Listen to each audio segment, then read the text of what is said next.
Barangay Pasitawan,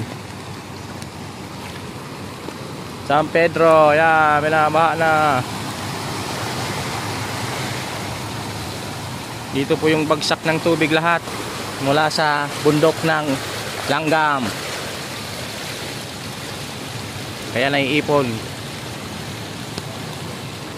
Ayan po, wala nang lalabasan yung tubig dahil puno na yung ilog.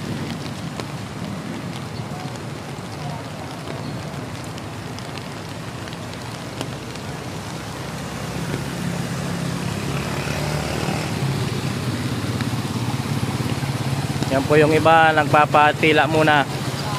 Mabilis naman lumiit yung tubig. 30 minutes, malilit na po yan.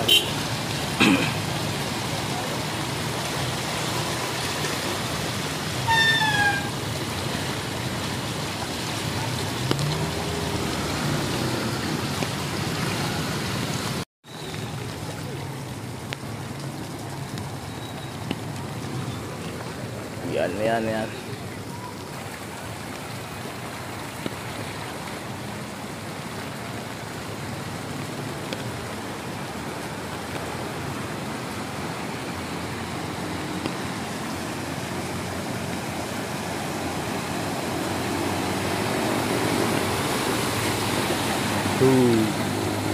Ganyan po kalakas ang agos kasi mababang parte na dito ng Pasita to.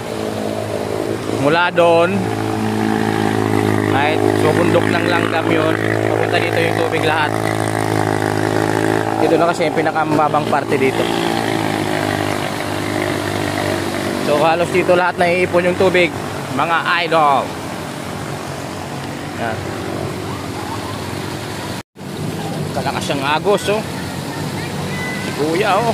Oh, yes. Lusob baha. Ganyan po kalakas yung agos, oh.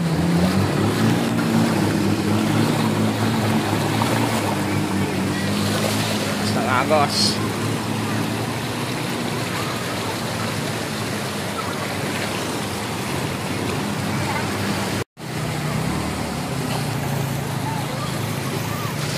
Stranded na yung mga naninigurado na ayaw masira ang kanilang tricycle, sasakyan. Ingat kayo dyan, may butas dyan.